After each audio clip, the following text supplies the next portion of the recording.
Tonight, lawyers warn that despite arrest and detention of former Finance Minister Ken Ofori-Atta in the USA, there is still a long road ahead for any possibility of him being brought to Ghana to face criminal charges. We can try to negotiate, through diplomatic channels, that they should do a simple deportation. But it won't be that easy. Let's not forget, Ofori-Atta has investments in the US.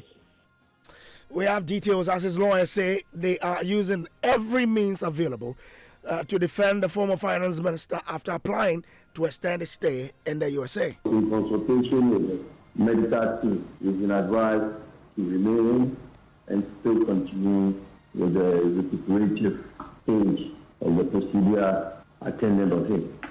Plus, the United States government reiterates President Trump's priority to crack down on what they term as abuse of immigration laws. So we're deporting them back home to Ghana. And that is broadly, or any country, right? They've come to our country. They may have violated an immigration law. They've stayed illegally. They may have committed a crime and served their time and now are being sent home because they're no longer have valid status as a non-immigrant in the United States. We have details here on Top Story, brought to you always by Telecel, Connecting Energies, Holy Insecticide Spray and Coil. Enjoy Holy Sleep, and also by Short Pension Trust. Into the future with you.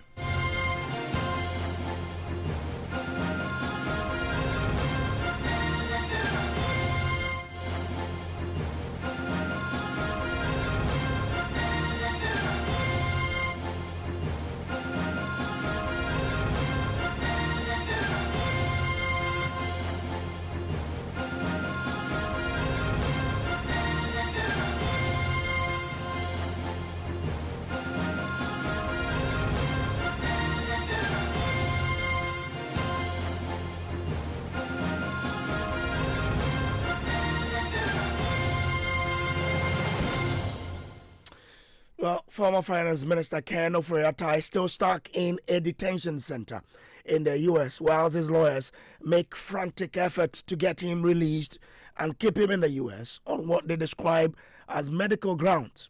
There's currently a pending extradition request from Ghana to have the former Finance Minister extradited to Ghana over allegations of corruption. Some legal practitioners are warning that despite his arrest and detention over immigration issues in the USA, there's still a long road ahead for any chance that former Finance Minister Ken Ofori-Atta will be brought to Ghana to face criminal charges. But even before Ken Ofori-Atta will be brought to Ghana, the process unravels itself. The former finance minister's legal troubles has deepened and is caught in the US's crackdown on illegal immigration overstays. We'll hear from some of these lawyers soon, but first, listen to member of the legal team of Ken Ofori-Atta, who says Ken Ofori-Atta has applied to have a stay in the USA extended on medical grounds.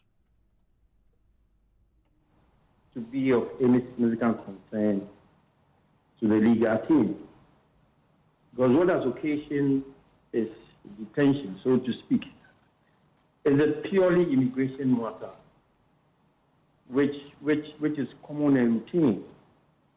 Indeed, for whatever reason, if your visa stay or period is about to lapse, and you have reasonable belief that you will have to remain in the jurisdiction of the country for an extended period, you are allowed, as it were, put in a petition for your immigration status to be evaluated and determined.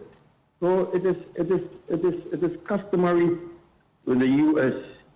immigration procedures and practices and processes. So it is nothing new. It is nothing new. So yes, the petition has been lodged with the U.S. Immigration and Customs Enforcement, which is popularly known as the ICE, and they are reviewing the petition.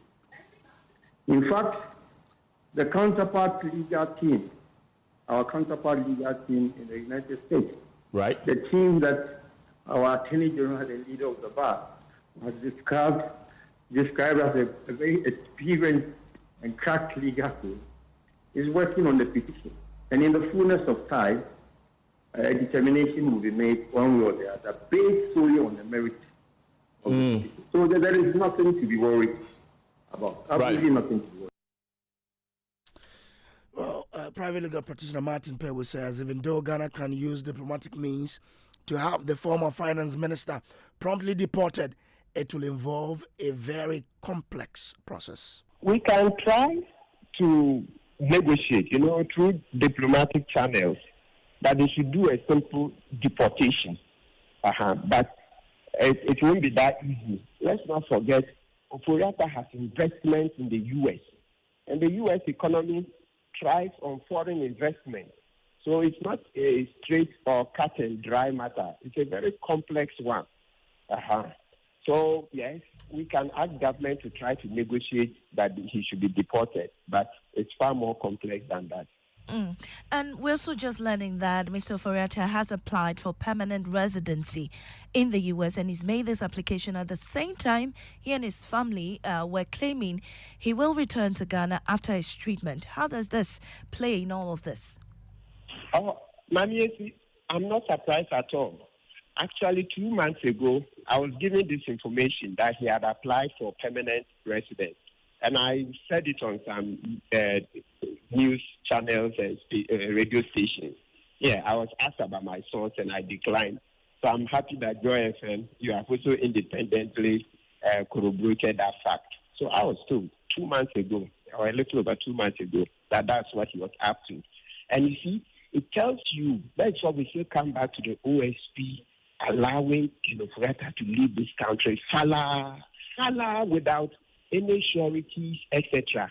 It was clear that having allowed him to go like that without any bail and without surety, these are the things that will happen. And that's how come some of us are even suspecting that it was deliberate so that he will have more time to be able to apply for this permanent residence, etc. So the more this case, travels and unravels, then the more we ask questions of Kisi Ejabe and how he allowed Ofori-Atta to escape Ghana. So that's, legal practitioner Martin Pebu there. Let me go on to the phone lines now and speak to the legal team of Ken Ofori-Atta. Frank Davis is a leading member of that particular team, and he joins us on the phone lines now. I'm grateful to you, sir, for joining. Now, 8:39 after 5 p.m. here in Ghana. Any latest from the former finance minister's camp? Any what? Any latest? Good evening. Good evening, sir. Any latest information you are gathering from there as to how things are progressing? Good evening once again to your cherished listeners and esteemed viewers. The lawyers are working, our counterpart lawyers in the states are working hand in hand with the Immigration and Customs Enforcement to have his petition determined. Why is he seeking a permanent residency in the USA? Well, I will not be drawn into that conversation. Those who have been making the claims should speak to it. So far as I'm concerned, we are dealing with a matter which is currently being interrogated. I will, for the purposes of my services to my clients, stick to that. Those who are going around fanning issues of him having applied for permanent residence should be called to speak to the matter. I don't engage myself in highfalutin, unnecessary and unsubstantiated matters. I will stick to the conversation I'm having with you, and that has to do with the petition he has put for an extension of his immigration status in America. Okay, so what is calling for that extension? Well, we are all conversant and aware of the notorious fact that Kenneth Ofori-Atta left this jurisdiction. And this prejudicial comments that people make, I just listened to Martin Pebu that the OSP allowed him to leave the country, whatever that English means. I don't understand. Kenneth Ofori-Atta left here on notice to the chief of staff. Nobody else than the chief of staff. So when people make those casual remarks, I am coming from lawyers, I find it very, very, very disappointing. Kenneth Ofori-Atta left here, and then he gave notice that he was going for a medical procedure. That one has been done, and if we all know what he is suffering from, it is not easy. After that, you have to go to a period of recuperation, and that is exactly what he is doing. So he is in consultation, constant consultation with his medical team, and if they have advised that the state at which they are, it is imperative for him to continue to remain in the state so that they can attend to him. What is exactly wrong with that? What is exactly wrong with that? Why? Because he is a person of suspect or a supposed accused person, his fundamental human rights and liberties are curtailed? Is that what we want to be told as Ghanaians? That as a Ghanaian, he can't seek medical treatment outside this country? Of course, Kenneth Ofori-Atta's visa period lapses next month on the 14th of February, as you are aware. Today is the 7th of January. If for one reason or the other he thinks, based upon consultation with his doctors, that he has to remain in the state for a further period for him to be attended to, it is imperative that he activates the processes that will guarantee him the stay in America. And that is exactly what he has done. And this is a routine, customary, common, normal practice in every jurisdiction of this world. It's not only in America. If you visit a country and when you are supposed to leave, something occasions and you are not able to leave, you are obliged to continue to remain there. What is so strange about this? So yes, he has applied for his stay to be extended. And the petition is with the ICE. They will determine it, and in the fullness of time, we will all know whether he has merits in his petition or not. So people should not be casting all kinds of aspersions and veiled innuendos and insinuations as if he is doing something so extraordinary. Come on, please. Let us stick to the matters and discuss them as they are. Ofori-Atta has rights. He has fundamental rights as a Ghanaian and as a human being. And those rights should be respected and protected. When was he supposed to have left the U.S.? I just told you that his visa expires on or before the 14th of February. The reason I ask this question is because we are not in February yet. So why is he in the ICI detention if his visa is yet to expire? Well, it is a normal procedure they adopt. If you put in the petition, before they determine the petition, they would put you in a facility awaiting the determination. Really? That discretion, the decision is on mine. Wow, because the education some people have been giving is that if I'm applying for extension of my visa, why put me in a detention center as though I've overstayed? And I'm saying that determination and discretion does not lie with me. It lies with the ICE. And I can't, for any reason, interrogate that determination or decision that they have made. Our counterpart lawyers will deal with that matter, and they are dealing with it. But during the COVID era, when he was the finance minister, he wasn't well as well. He was able to seek medical attention outside, but still returned to continue his work. How are the two situations different? The circumstances of that ailment is different. I believe we all knew that he went in the first instance on COVID-related matters. It's in the public domain. And this time around, he suffered a procedure which he suffered an ailment which required a procedure which he has gone through. He was diagnosed with prostate cancer, which you also know. So the circumstances are different. So don't let us link the two. maybe it was permissible for him to come after the COVID treatment. But this time around, he has to stay for a further period. Is it a crime? It's not a crime, but people say there are other people who have same conditions but do travel in and out. Why is his case different that even in recuperating, he cannot come a day or two a week to avail himself to the authorities and go back? Kojo, the name is Kojo. Yes, please, sir. Yes. Kojo, Boss. you can suffer malaria, typhoid, whatever, jaundice, whatever. Two of you can be suffering at the same time. One person will be discharged from hospital. You will still remain there.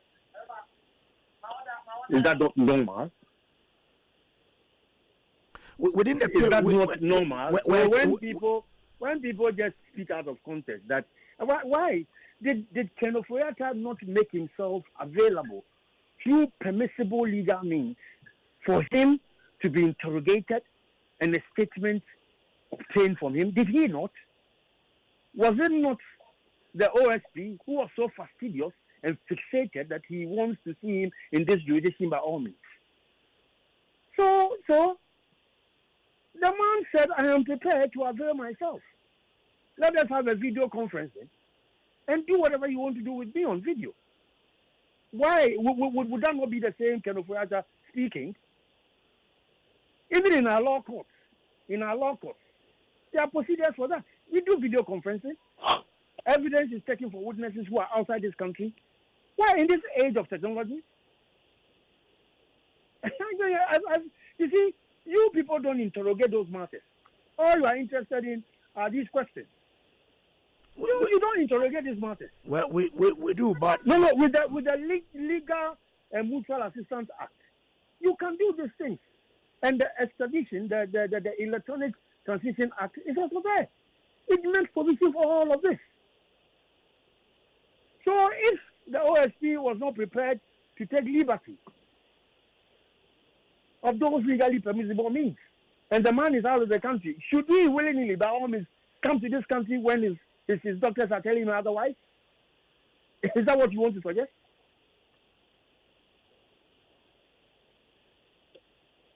I mean, we spoke to an immigration officer from the U.S. Yeah. And he says those in detention are abusing their visa, permissions, and that's why they are keeping them there to then deport them to their home countries. How is Ofori-Atta's case different when he's being kept in the same facility? That immigration officer who spoke to you will have to answer. I am speaking to what I know. So the immigration officer who spoke to you should answer. I will not answer for him. I am speaking to you as to what I know. That he has a petition which is pending, and our counterpart lawyers in the States are working with ICE for a determination of that matter.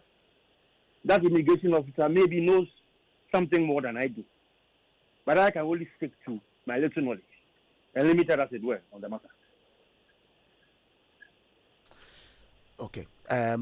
So as we speak, we do not know when the former finance minister will avail himself in the jurisdiction. Oh, I can't tell you that, Kojo. I can't. I am not in a position to do that.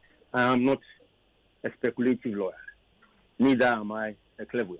So I'll wait for the process to be determined. And then when in the fullness of time they make a decision, all Ghanaians will know. You be the first. You be the first person I'll speak to. So it is not as people say that he is afraid he will be detained when he comes. Afraid of what? Of being detained. In the streets of Accra before he left. That was during the presidency of his government. He's afraid of what? He'll be afraid that when he comes, what? He will be detained. So back when Ofori-Atta was here, when the new government took office, but he left when his government was still in charge. Yeah, he left when his government was in charge. He came back. When he was leaving again, his government was out of office. When did he come back? When did he come back? Yes. Why? When he went for the COVID treatment, he didn't come back. Oh, he came back. But in January, when he was leaving, the MPP was still in power. The MPP was still in power. Yes. Yes, so that is why extradition processes have been activated. Is that not also a legal remedy?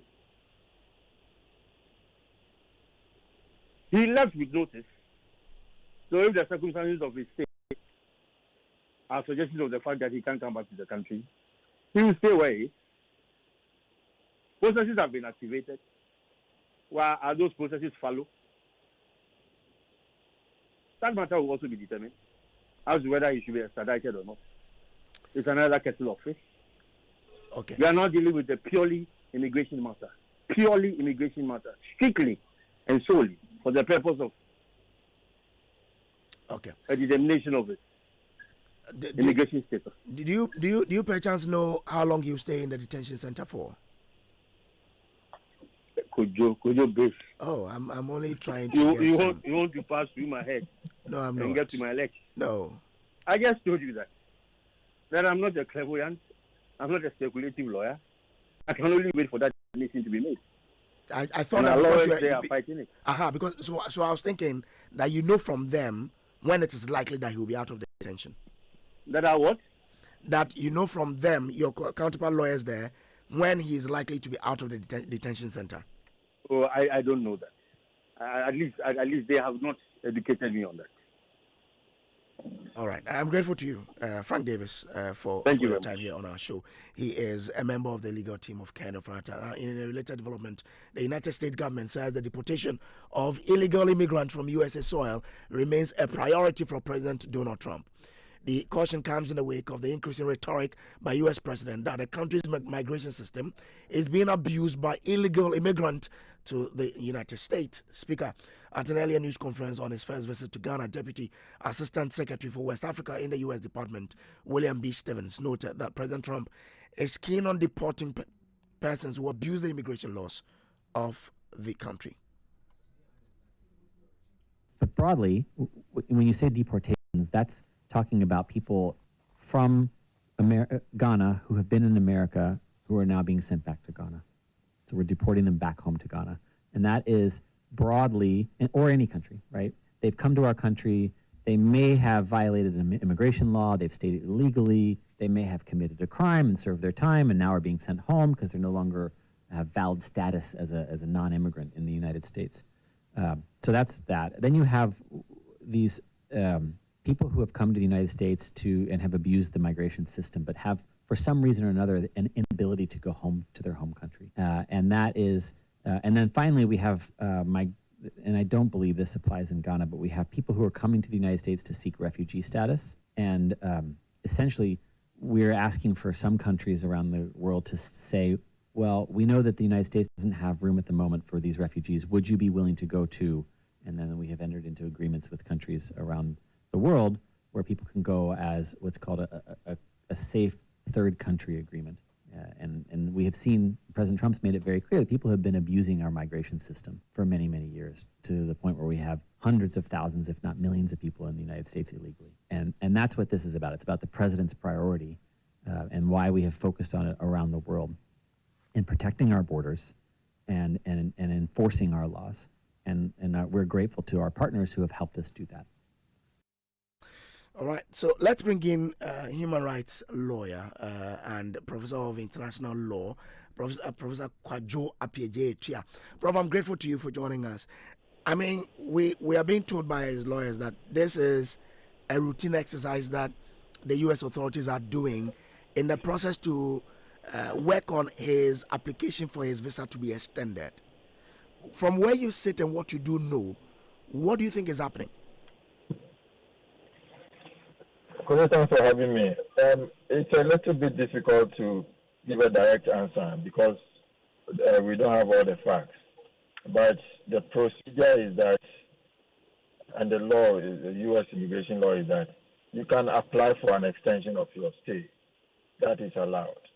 But you don't wait until you are arrested and detained before you apply for the extension. So that is the rule number one. And then the other point is that normally, if you have a visa that has not expired you have the right, the legitimate right to stay in the country until the visa has expired. Unless you are involved in some criminality, and or whether the information you provided to obtain the visa to travel to the U.S. was acquired. There's some information which were false and which therefore had now been detected. That can lead to the invalidation of your visa, the visa, and then you may be deported back to your country, or because of national security issues and so on. So the U.S. immigration laws outline these factors, which may lead to the automatic invalidation of a visa. So, not knowing all the facts, we cannot tell what prompted the U.S. to arrest and detain Mr. Kenneth awaiting deportation. Now, with regard to where he is now, the procedure, the possibility of him being deported to Ghana is very, very high. Usually, people don't go to detention and come back easily. But of course, there are certain procedures that he can take which may prolong his stay, appeals and so on. He can do that. But we also need to take into account the fact that the ICE has been given some sort of sweeping powers, which makes them to be kind of above the law, because Trump's immigration policies seem to adopt a tone that places the U.S. in the interest of the U.S. over and above even the human rights of immigrants in that country. So we don't know what may have prompted his arrest, but there is something that we don't know about why he has been arrested, because according to the information that we have, the visa has not expired yet. But I mean, all of this effort to get him here is for him to account for his stewardship. His lawyer says he proposed that he could be available electronically. I mean, do we necessarily need him here to help make the case against him? Well, first of all, let me clarify this. Okay. The detention of Kenneth is not related to the extradition. Yes, of course. We know that, yes. Okay, right. So, yes. So now coming back to the question that you are asking, yes, that is allowed by the laws of Ghana now, the procedures in the court, where you can interview a person, do a conference call or something, and then interview a person and gather some necessary information based on which you may conclude that you've gathered enough evidence, you have established in the prosecution's own case, a prima facie case, which should lead to some charges being preferred against the person. So that is one possibility that the AG is available to the AG to use. Mm. All right, but as in all of this, I mean, you say that it will be difficult for him to get out of this because you don't get to the detention and come out easily. So, from what you are reading, how do you think this will end? There are different scenarios. One is deportation, which is very, very high.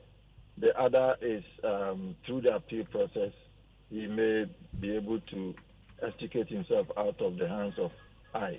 Or it could just simply be that there was a mistake in his arrest, and that having taken him to the detention center, having interviewed him and so on, they can conclude that they had it wrong in arresting him, and therefore he can be released.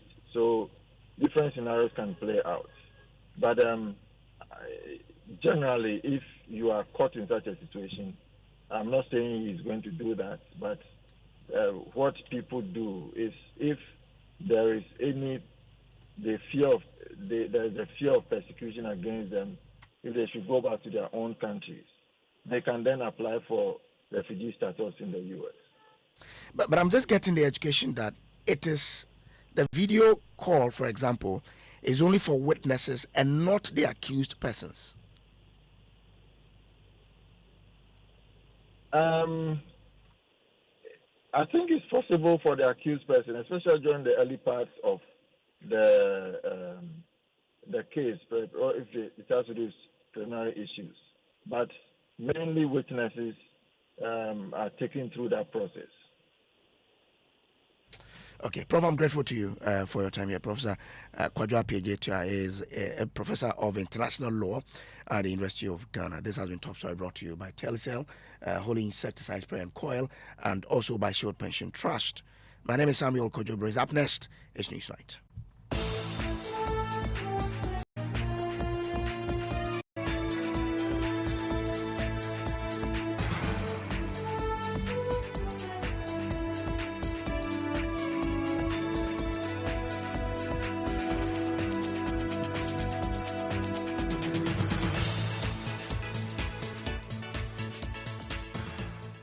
And coming up on Newsnight tonight, the minority in Parliament is calling out President John Mahama's first year in office, slashing his economic recovery claims as a manufactured miracle. It's rests on an IMF program we negotiated, fiscal consolidation we implemented, and a global gold boom we did not create. We hear from Deputy Minority Leader Patricia Appiah as she accuses the Gold Board and the Bank of Ghana of financial misdirection in the $214 million loss under the Gold for Reserve program. Also ahead, Ghana Journalists Association welcomes decision to interdict fire officers who attacked a Class FM journalist as they demand the police fast-track the prosecution of the suspects.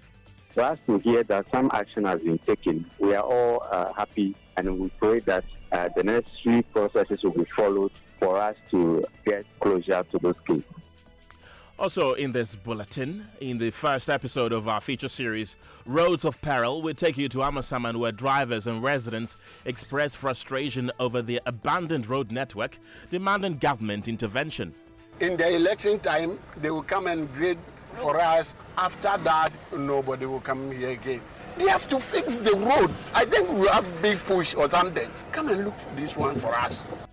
In business, Social Security and National Insurance Trust increases monthly pensions by 10% for this year, pegging minimum payment now at 400 Ghana cedis. And coming up in sports, Ghana forward Mohamed Kudus said to be out for 3 months after picking up injury against Sunderland.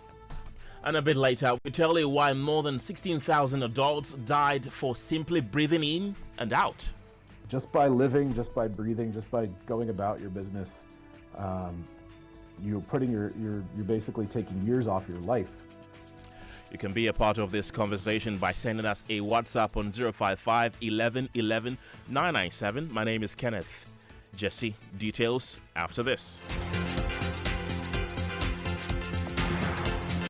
Auntie T, I beg, fix me go betete Ghana. No gari, no oil, no plantain, just beans then eggs. Hey, brah, that be dangerous combination, no? Problem no day. I feel handle am. For Telecel, with the Bob say everybody gets what they like. That be why Made For Me bundles day. Based on your usage, if you get your own data and call packages, falla! Made For Me bundles like the way you the want town. That *530# then buy Made For Me bundles today. Telecel, connecting energies. No matter where we are, Africa always calls us home. And here in Ghana, the call is clear: to power growth and create lasting impact. At Stanbic Corporate and Investment Banking, we are creating giants and connecting businesses. From financing bold energy projects to enabling cleaner, reliable power for industries, we are fueling Ghana's transformation. With our support, Gensa Energy is delivering sustainable energy that powers Goldfields operations, helping them move closer to cleaner, greener mining. This is a story of how we bring businesses together, create jobs, empower communities, and invest in the next generation. Stanbic Bank, delivering sustainable growth, creating impact. To learn more, visit stanbicbank.com.gh.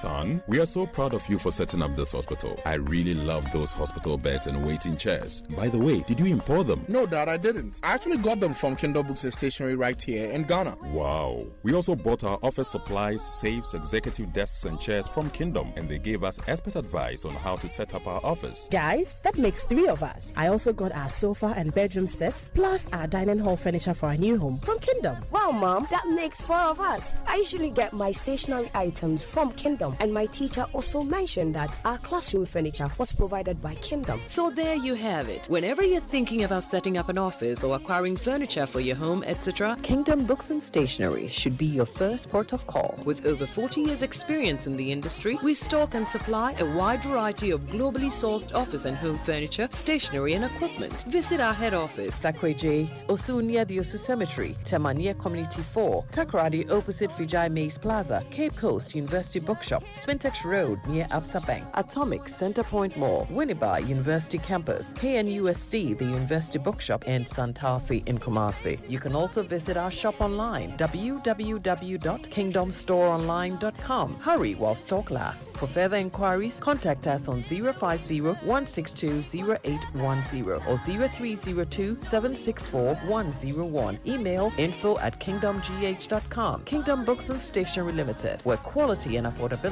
is assured. Terms and conditions apply. Hey, is it my TV or my eyes? Why? If you say everything clear past my future. Charlie, it's not your eyes, it's the TCL C6K QD Mini LED TV. With QD Mini LED technology, you get deep blacks, bright highlights, and colors so real. See, even the referee's board head, they shine. Movies, football, gaming, every detail sharp like a new razor blade. If your old TV they show bleh bleh, Charlie, it's time to upgrade. Visit any Electroland Ghana shop for yours and enter the ongoing Achedia promo. TCL C6K QD Mini LED TV. TCL, inspire greatness. Thanks for staying with us. A manufactured miracle. That is how the minority in Parliament is describing President John Maham's performance in his first year in office. Well, the president has been widely commended for what many describe as effective economic management, with inflation falling to 5.4%, the cedi appreciating by about 40%, and fuel prices reducing at the pumps. However, the minority argues that the economic recovery began under the erstwhile Akufo-Addo administration. Addressing the press earlier in Parliament, Deputy Minority Leader Patricia Appiah-Jay says such currency gains are typical in the first of a new year government. Success, they say. Victory, they claim. But at what cost? And for what benefit? First, much of the recovery began before President Mahama returned to power. It's rests on an IMF program we negotiated, fiscal consolidation we implemented, and a global gold boom we did not create. Second, the same IMF report they celebrate also warns of quasi-fiscal risk, loss-making gold schemes, and hidden vulnerabilities. They publicize the headlines, they downplay the warnings. And thirdly, a 40% cedi appreciation in 1 year is normal for an economy with our structural weaknesses. It erodes competitiveness, hurts exporters, damages farmers and manufacturers.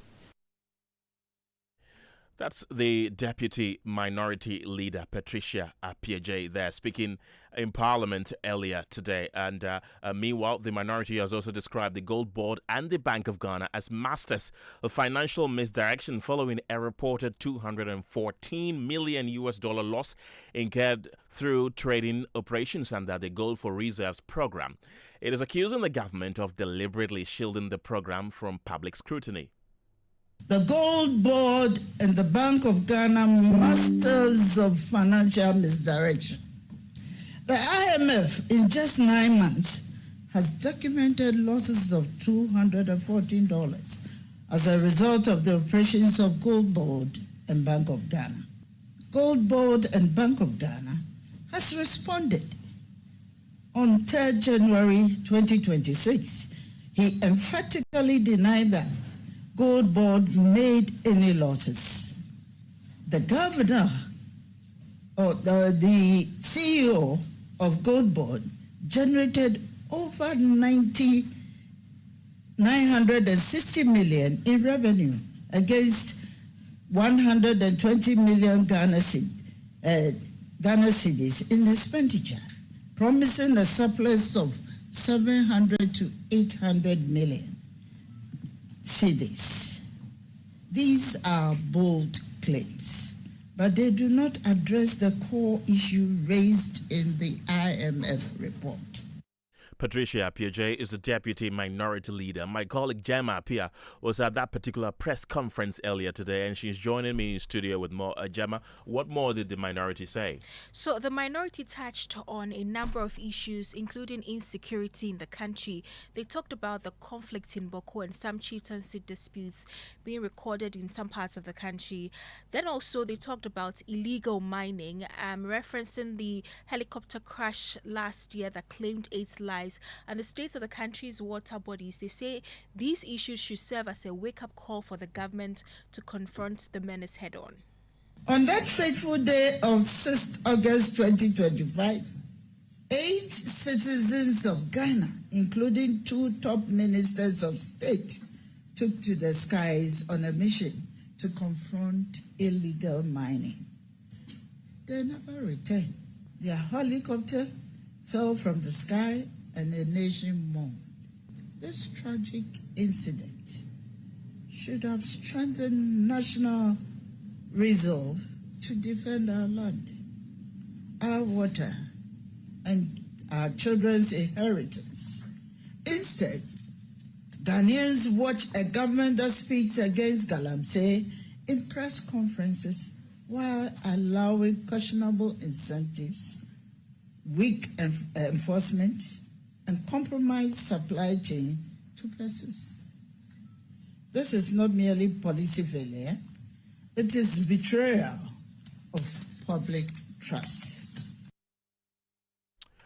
That, once again, is the Deputy Minority Leader in Parliament, Patricia Appiah. Let's go into the telephone lines right now and speak to Eric Affle. He's the Chairman of the Economy and Development Committee of Parliament. Grateful for your time this evening. Your colleagues on the minority side are saying that the performance of the government in its first year is a manufactured miracle. Is that something you beg to differ? Good evening, and let me greet you and greet your good viewers this evening. Let me say that I'm very happy and grateful to the MPP for admitting that our economy is transforming. That alone is enough. Transforming from what they did in 2024 and what we are doing in 2025. After admitting that, I think that ends the story. We all know that our GDP within the first 9 months the growth was even about 6.3%. We are talking about exchange rate as we speak today, hovers around 11 cedis per dollar, which initially 2024 was hovering around 17.8 Ghana cedis. We are talking about debt overhang of 726 billion Ghana cedis. Now, as of September, we have about 630 billion. You see, so these are certain things that show that we are actually transforming Ghanaian economy. So if they are saying that all these things started in 2024, and now the successes should be, admitting to what they did in their term, I think it's nothing here to talk about. Now, let me take them back to 2016, when we were exiting power. I remember IMF and RBLD, I'm talking of the World Bank, projected that our economy in 2017 will grow by 8% because of what NDC we did. Fortunately and truly, in 2017, The economy grew by 7.8% in their time. They said that economic growth does not have any retrospective effect of what we did in 2016 and that time. So why are they saying now that all these successes economically that we have chalked came from what they did between 2017 to 2024? I think it's good they are Ghanaians. They should help us to enjoy this economic transformation so that Ghanaians will be happy as they are Ghanaians. Right. But they can't openly say that it was within their term, the policies and what they transformed the economy from what they left us in 2024 to 2025, which we have today.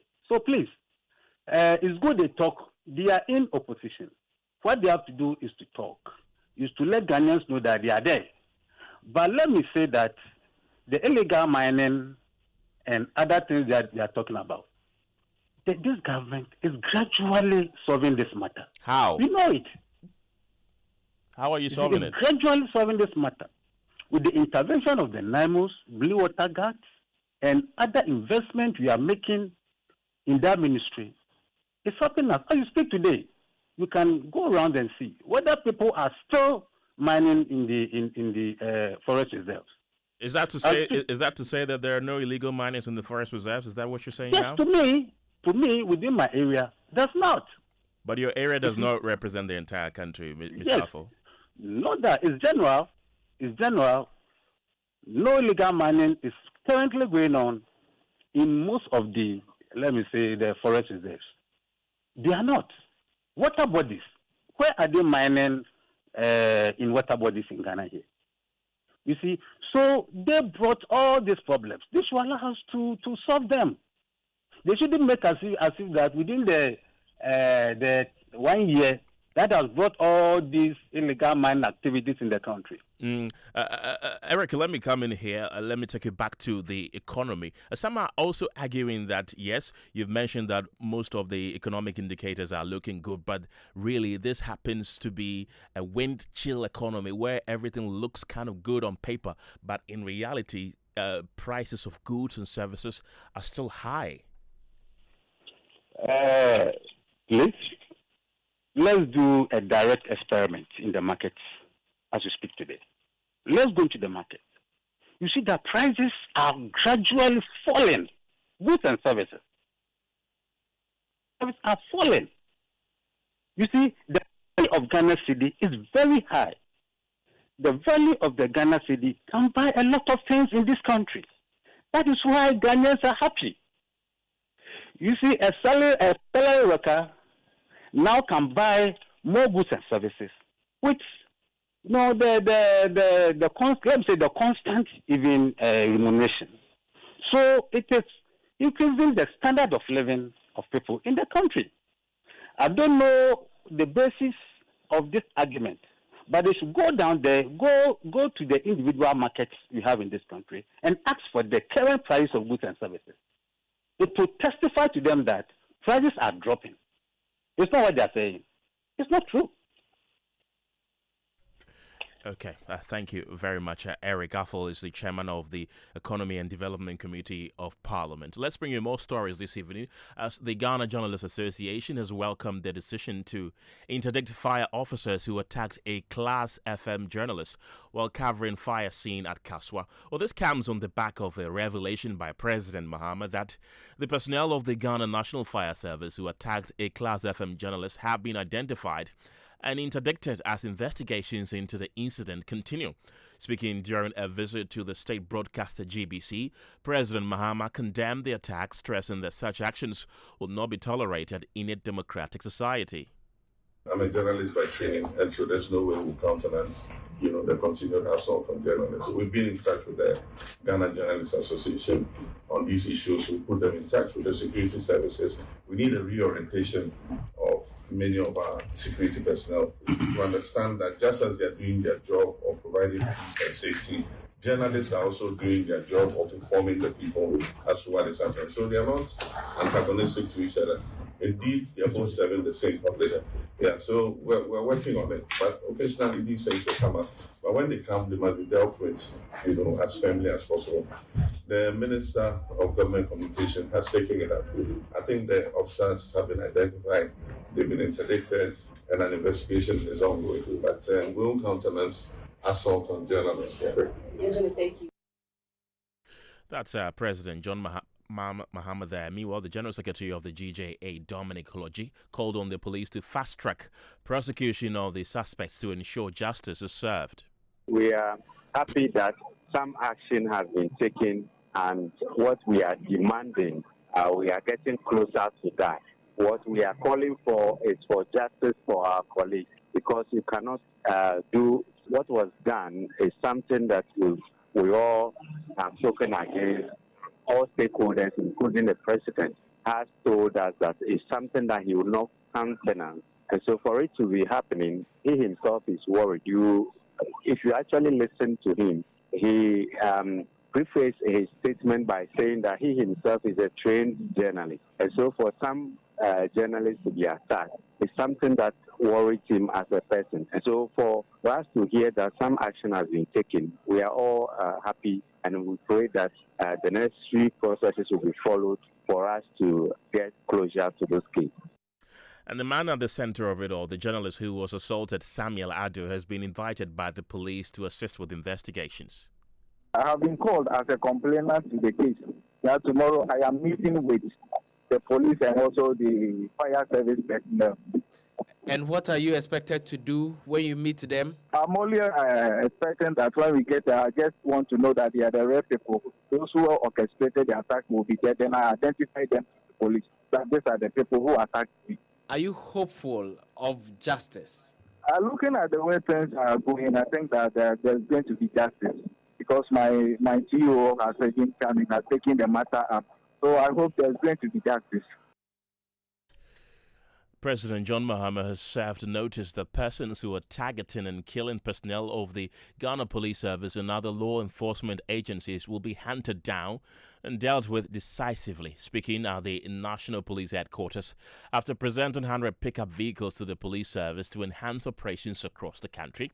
Well, the president expressed deep concern about recent attacks on security personnel. A police officer was shot dead by unidentified gunmen last 2 weeks in a late-night attack at Karimenga on the Bogatanga to Tamale Highway. The attack also left 2 other officers injured. That there are some elements who are targeting and killing not only police officers but other security personnel. Recently, we attended a memorial service, a memorial event to honor police officers who had lost their lives in the line of duty in the last 1 year. And several of them had been shot either by armed robbers or other criminal elements. I want to serve notice that the police will deal very ruthlessly with anybody who harms or injures or kills a police officer. We will hunt them down and will neutralize them. And so this is serving notice to those elements. If you shoot at a police officer, we'll come after you. In December 2025, when we handed over 40 armored vehicles to the Ghana Police Service, I made a clear commitment to the nation that this government will continue to retool the service, not with words, but with action. I said then that security requires consistency and not ceremony. Today, with the commissioning of these 100 pickup trucks, we are delivering on that pledge. This government does what it says it will do. That's President John Mahama there. Let's get more from our presidential affairs correspondent Maxwell Agbagba on what has been a packed day of activities for the president. Maxwell, before the event at the police headquarters, President Mahama toured some state media houses. He started with state broadcaster GBC, where he revealed that government intends to amend the TV license. Give us some details. Yes, that was after the Director General of the Ghana Broadcasting Corporation, Professor Amin Al-Hassan, raised the concern and said there's a need for a new national conversation on the future of funding for the state broadcaster, proposing that the TV licenses will be renamed and restructured as a public media levy. Now, according to him, the current TV license regime is outdated. Responding to the proposal, President John Mahama said government is receptive to the idea and intends to amend the existing TV license law as part of efforts to secure sustainable funding for GBC. Your visit gives us the opportunity to appeal that we need to have a new conversation about how to reposition TV licenses. Some European countries have since dropped the name TV licenses and they have repositioned. That there are some elements who are targeting and killing not only.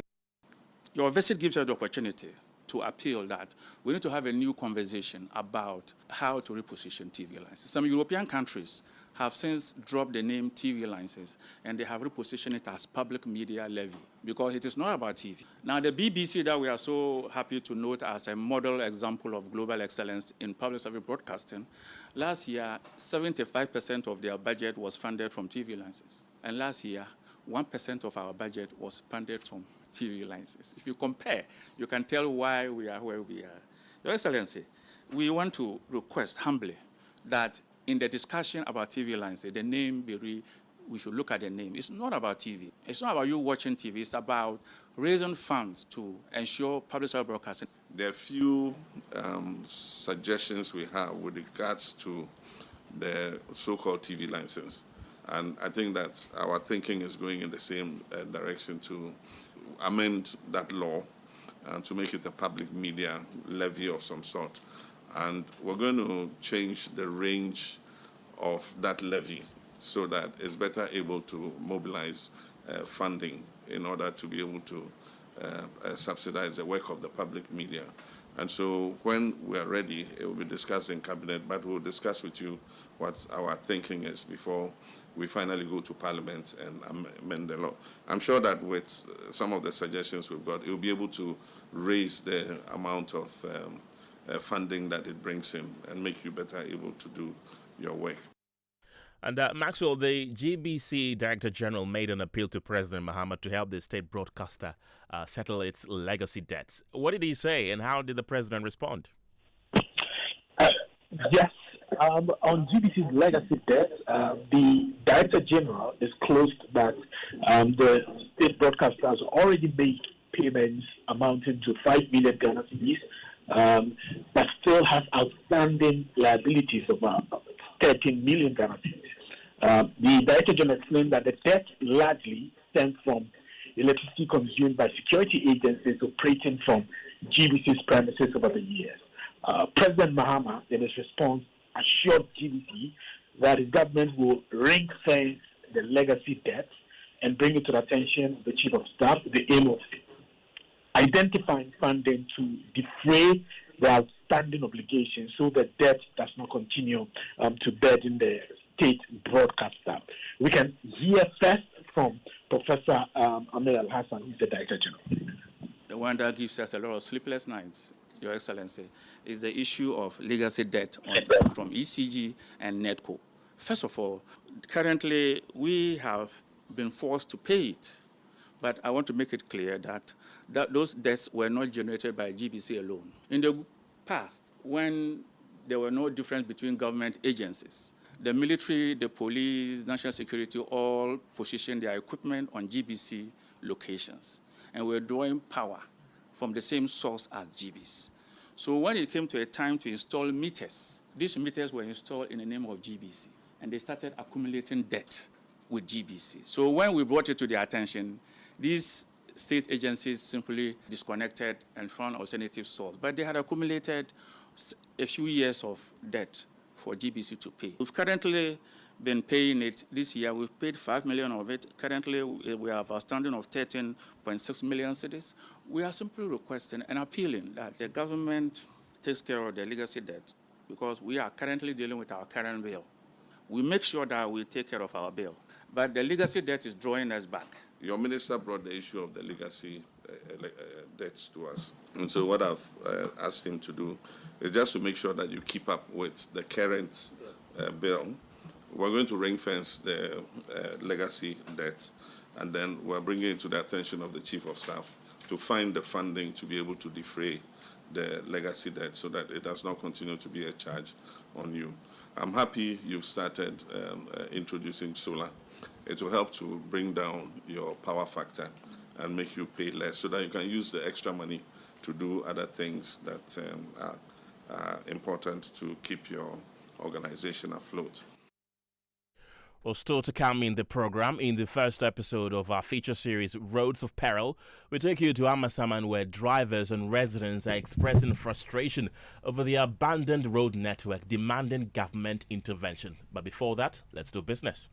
Hi, Ken, and coming up in business, Social Security and National Insurance Trust increases monthly pensions by an average 10% for this year, pegging minimum payment at 400 Ghana cedis, and banks justify margin of reduction in the Ghana reference rate despite improved economic variables after the last review.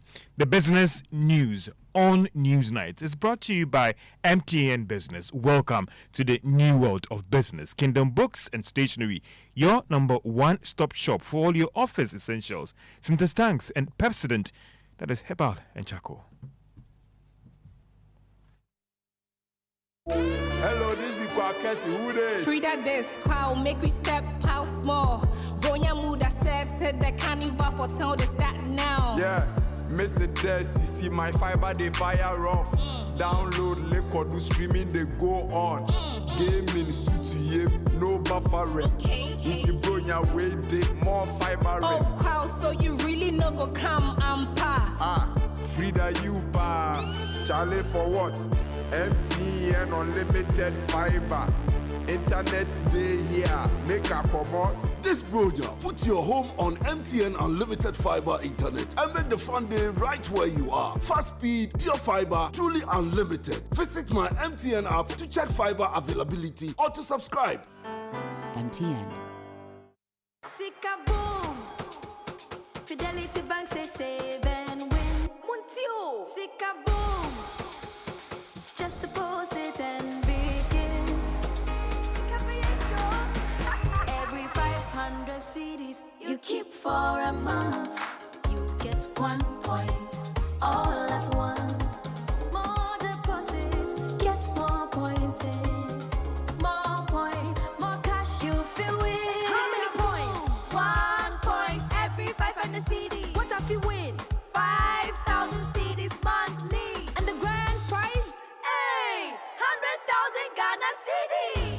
Don't wait. Visit any Fidelity branch or agent nationwide to deposit in multiples of 500 CDs. The more you deposit, the better your chances to win 5,000 CDs monthly and 100,000 CDs in the grand draw. Terms and conditions apply. Win with us. Fidelity Bank, believe with us. Sika boom. This is an NLA approved promo, now running on the Caritas Lottery platform. At Star Oil, we believe fuel is not just a commodity, it is a lifeline. Every cedi saved at the pump is a cedi that helps a mother send her child to school. A farmer transports food to the market, or a young entrepreneur deliver their first order. Our mission is to make fuel more accessible by offering consistently competitive prices, helping ease the financial burden on Ghanaian households. In a country where transportation costs can consume nearly a third of household income, this is not just business. It's a social responsibility. Star Oil, still quality and affordable fuels for all.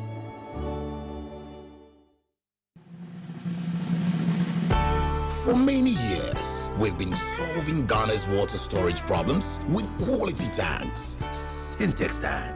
You know, it is strong, it's tough, and reliable. And now, we're in to solve the #1 problem when it comes to water carriage: our pipes. With the state-of-the-art machinery, Syntex is providing very strong, tough, reliable, high quality, and durable pipes at a reasonable price. This is Syntex Pipes. With Syntex Pipes, water flows wow. I mean, If they carry water, no wahala. With Syntex pipe, our water problems are solved. Syntex, are you strong? Are you tough?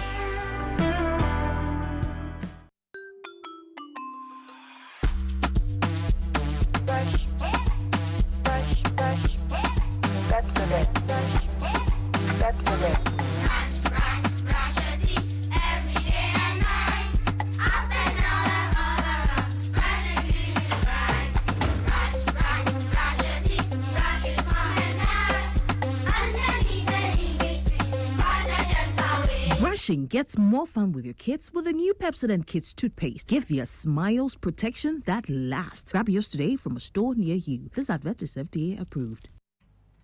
You're welcome back to Business on Newsnight. Now, the Social Security and National Insurance Trust (SNIT) has approved an increase in the monthly pensions by an average of 10%. The move would therefore lift the minimum monthly pensions payment from 300 cedis to 400 Ghana cedis.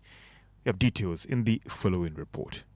The move by the Social Security and Insurance Trust is expected to lift minimum monthly pensions and help improve the gains of low-income retirees as it seeks to balance what it describes as social protection with the long-term sustainability of the fund. According to the State Pension Trust (SNIT), the decision to review the pension indexation was taken in consultation with the National Pensions Regulatory Authority and in line with the National Pensions Act. The indexation framework applies a uniform 6% increases to all pensions alongside a redistributed flat amount of 91 Ghana cedis. The structure is designed to deliver higher effective gains to pensioners at the lower end of the scale, while keeping increases for higher earners closer to the headline rate. SNIT attributed adjustment to a combination of macroeconomic and scheme-specific factors, including salary growth among active contributors, a reduction in the inflation rate, and the implication of higher payout for the fund's long-term financial sustainability.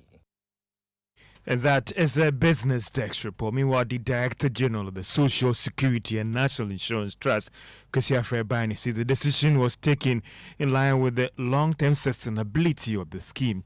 He has been speaking at a news conference in Accra today. What that means is that at an inflation rate of 5.4, basically the real growth for each of those factoring in inflation is in excess of 5%. The new pensioners coming onto the payroll used to come in at 300 Ghana cedis. That has been increased to 400, another growth of 33% in an era where inflation is at 5.4. Again, testament to our commitment to ensure that those at the lower end are as protected as much as possible to ensure sustainability. And it's in line with our strategy that we would keep ensuring that we will protect the value of the pensions that we pay out, having considered inflation and other variables. And that is the Director General of the Social Security and National Insurance Trust, Gyasi Afrebani. Now, Ken, so based on this development, the lowest person on the scheme in terms of payment is at 400 Ghana cedis. Now, the highest earner is taking home more than 213,000 Ghana cedis. It's quite a contributor. Huge and that's disparity. The highest person. So it's all about how much you contribute to the scheme. And so this whole idea about people moving a chunk of their payment into allowance is about what you take home.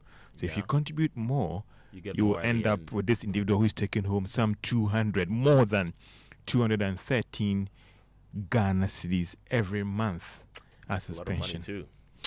Two other stories, and commercial banks have justified the margin of reduction in the Ghana reference rate for the month of January 2026.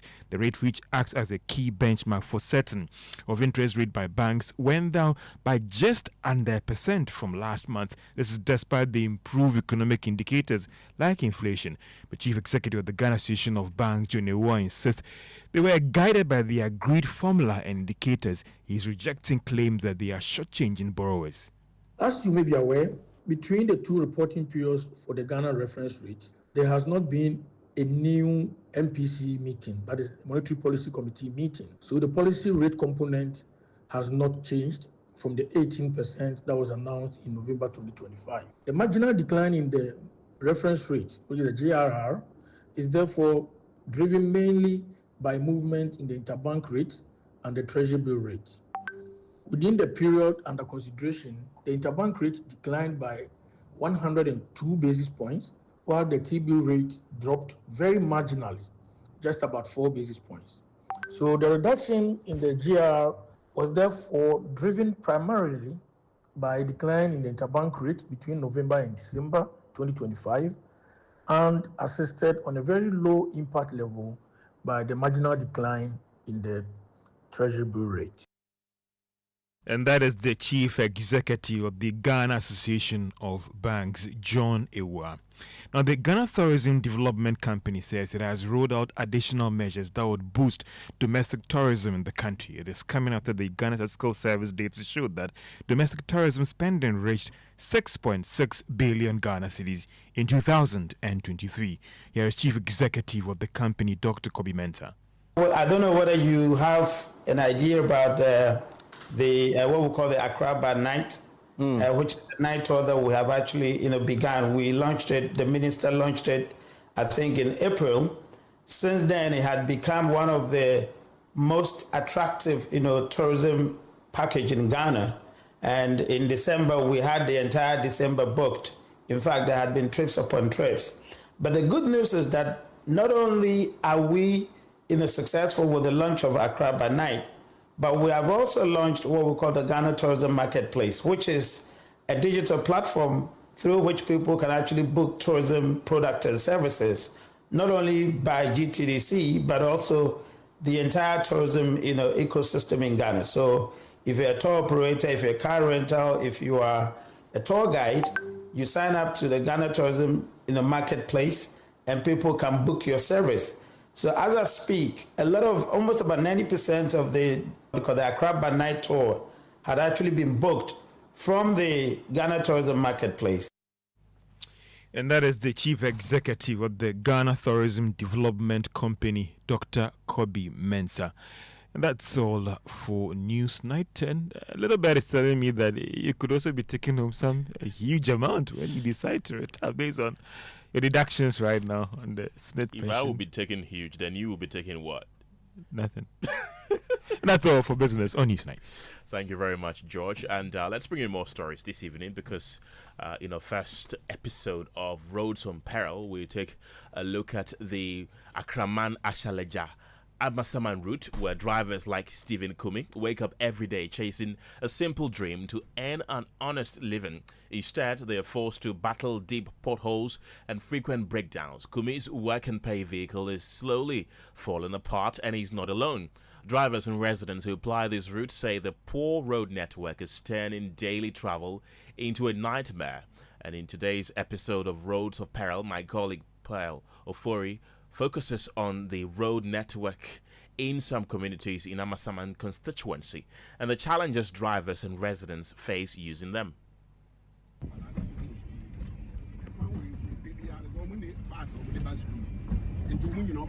It's dusty, uneven, and almost impassable. This is the Amasaman constituency, where large stretches of road remain untarred and have been in this state for years. I meet Stephen Kumi, a driver who has plied this route for a decade, and he says every trip is a painful experience. Since from inception, this road has not seen a major transformation or something. In the election time, they will come and grade for us. Yes. After that, nobody will come here again. Kumi is not alone. Drivers here share similar experiences. We have held several demonstrations and we are tired. During campaign periods, they make many promises and deceive us, but that will not happen again.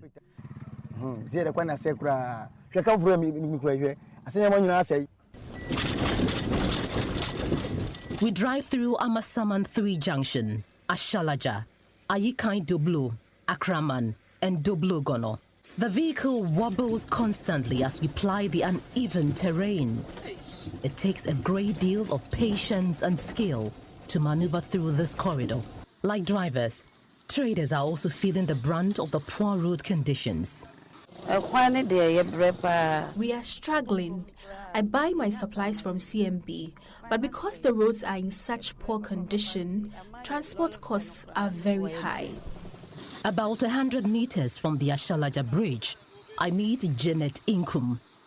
On her own initiative, she fills deep potholes with sand, offering a temporary relief to drivers, commuters and residents who use the stretch every day. No one supports me. Drivers who use this road sometimes assist me when they are moved by what I do. When passers-by feel touched, they also offer support, and I add my own money to buy sand, which I use to fill the potholes.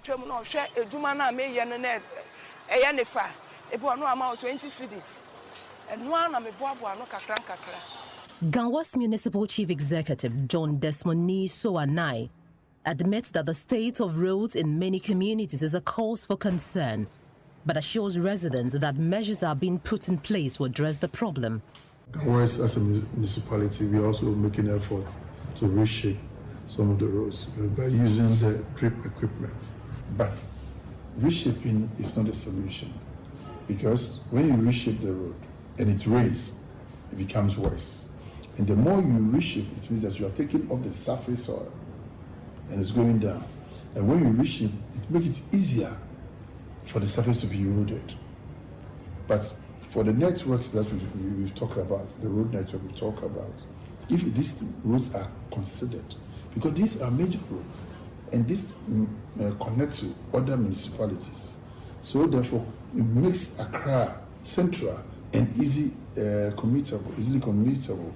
It means that we are diverting traffic if you want to go to Kumasi. So this is not just for farming purposes. It's also a measure to urbanize the other areas to ease the pressure on Accra. Back in the communities, drivers like Stephen Kumi say their request is simple. Decent roads that reduce breakdowns and restore dignity to daily travel. It's a manhole, madam. This is a manhole. It's a manhole. They have to fix the road. I think we have big push or something. Come and look for this one for us. For Joy News, I am Pearl Ofori.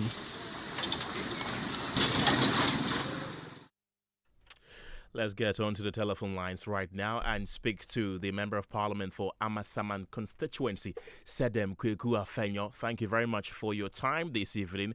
Your constituency, Amasaman, has gained notoriety as one of the places with a plethora of bad road networks. Really, what concrete plans are in place to fix these poor road networks in your area?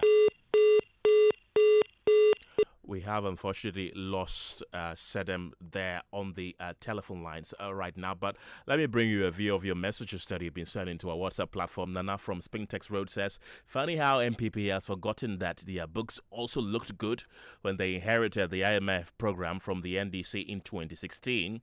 They even cancelled some taxes, claiming they were nuisance taxes. Sadly, they are only talking to their so-called supporters currently, and definitely not most of us. Good luck to them.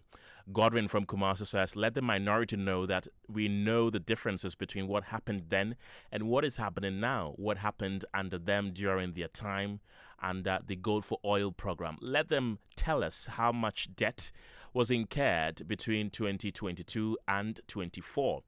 Musa Abatua in Aswasa says, it is not every issue that warrants a press conference, especially when there is absolutely nothing untoward to talk about. The minority has clearly lost its sense of direction and is now clutching at straws. And this is Promise from Keta. He says, this is the good leadership style practicing by President Mahama. And I am buying a liter of petrol at 11 cities, 33 pesos. No more 17 cities. Oil of Kufuor gallon is now 500 cities. No more 1,300 cities. Enoch Inafianya says the minority should cut us some slack. We saw their abysmal performance in the last 8 years. And this one is also from Nana Kuyamwa Buatin in Ablekuma Central. He says the NDC members are happy that U.S. ICE has detained Ken Ofori-Atta, really, if indeed they want Ken to face justice, then what about Sedinam Tamakolo, who was found guilty by a competent court of jurisdiction? And this is from Eben in Kwabenya. He says 1 year of President Mahama's government is unbeatable and superb. Compare that to MPP's administration we witnessed under former President President Akufo-Addo. Let's go back onto the telephone lines once again and try to reconnect with the Member of Parliament for Amasaman Sedem Kweku Afenyo about the deplorable state of roads in his constituency. Sedem, glad you could join me once again. I'm trying to find out what plans are in place to fix the poor road network in your area. First of all, let me say good evening to your listeners. The people you interviewed from Amasaman are telling the truth. The condition of our roads are not so good.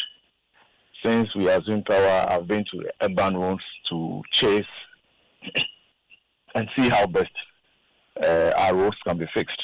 I've been told that the road from Doblo-Gono right to Aikan-Doblo through Okushibiadi and Akraman has been awarded on contract. The contractor actually started working from 3 Junction and ended at Doblo-Gono. I had his race certificate and he's waiting for payment. So immediately he receives payment, he will come back and then continue with the road construction.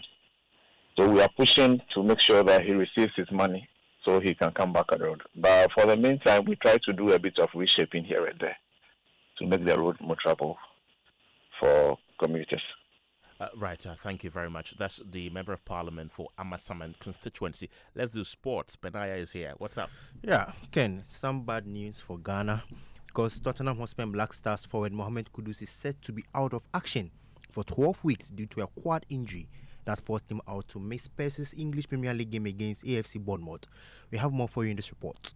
Mohamed Kudus faces a lengthy spell on the sidelines, with Tottenham manager Thomas Frank confirming that Ghanaian forward will not return until after the March international break.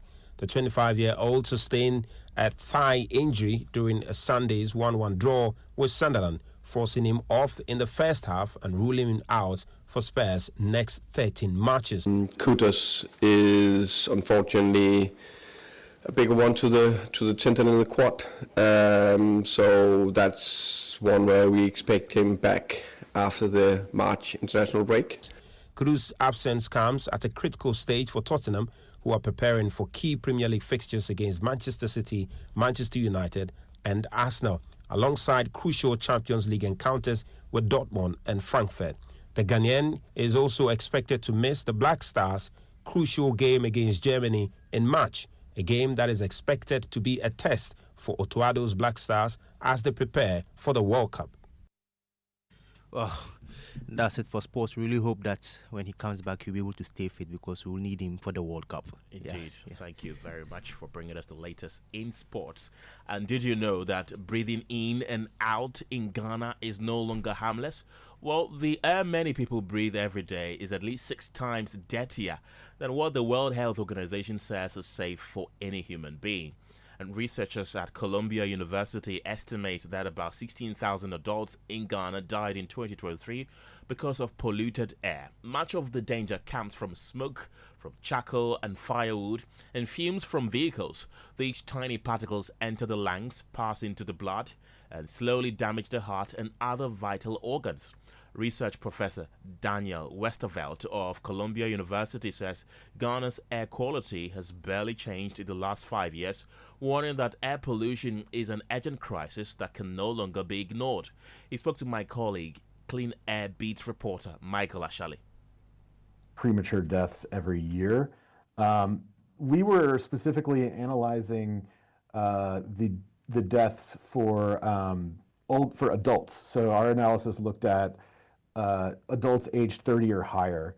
What is the associated mortality from PM 2.5? So this actually underestimates the total amount because, as sad as it is to say, there is some young, very, very young people that are impacted by air pollution and that don't make it, unfortunately. But our numbers show that in 2023 we had about 16,000 premature deaths in Ghana. due to exposure to air pollution. And that's sort of an abstract number. So to put that in something that's a little more understandable, that's about 21% of all the total deaths that happen in a given year. So if you look at all of the mortality in Ghana, whether it's things like excessive alcohol use, or if it's things like high blood pressure, cardiovascular disease, all of the ways that folks, unfortunately pass away, 20% of that came just from air pollution. And really that's coming just from people just breathing their air outdoors and going about their business. So it's not necessarily anyone doing anything wrong. It's just by living, just by breathing, just by going about your business, you're basically taking years off your life in the end, to an extent. So it's something that needs urgent addressing, and I know a lot of good people are working on that already. And this story was a collaboration with New Narratives. Funding was provided by Clean Air Fund, which had no say in the story's content. Now, the cadet senior high technical school tutor who accepted cash to drop assault charges against 5 students who beat him to pulp has come under backlash from his employers. The Ghana Education Service says it is disappointed in the action of Michael Quayson, who initially settled the matter out of court. Well, the assault occurred on October 5th, 2025, when Mr. Quayson was attacked by a group of students for enforcing strict supervision during exams. Speaking to Joy News, spokesperson for the Ghana Education Service, Daniel Fenyi, said the incident occurred because the matter was not brought to the attention.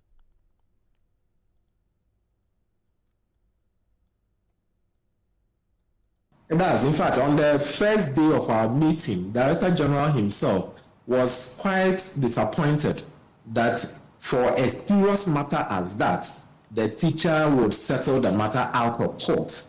We were not excited about that development. We thought that the teacher should have drawn the attention of management so that management takes it up. Because for some of these things, we don't take it up only because we want to punish the student who conducted the act, but we also want to deter others from conducting the same or similar act. And so we didn't consider it expedient at all that the teacher would settle the matter out of court. So when it came to our attention, in fact, that's the more reason they didn't report to us. Management got to know of this issue when it came out on social media, and that is where we took it up. And for us, we were not very happy when we, per our investigations, we realized the teacher didn't want the matter to proceed to court. But thankfully, the state itself has taken over, because for us, it is not an attack on an individual teacher, it's an attack on the profession. And we believe that the entire profession should not be happy about the development, and the entire profession, the entire teaching profession should show strong disagreement with what happened, for which reason the state itself took over the issue. Yes. And Daniel, has the Ghana Education Service gotten in touch with the man ever since? Yes, we are closely in touch with, in fact, even in the processes of the court, taking the matter through court and everything, GES was there throughout. Our reps, i.e. regional directorate, district directorate, and even at the national level too, we have been part and parcel of the entire process. That's how we end News Night tonight. Thank you very much for your company. My name is Kenneth. Gyasi, have a good evening.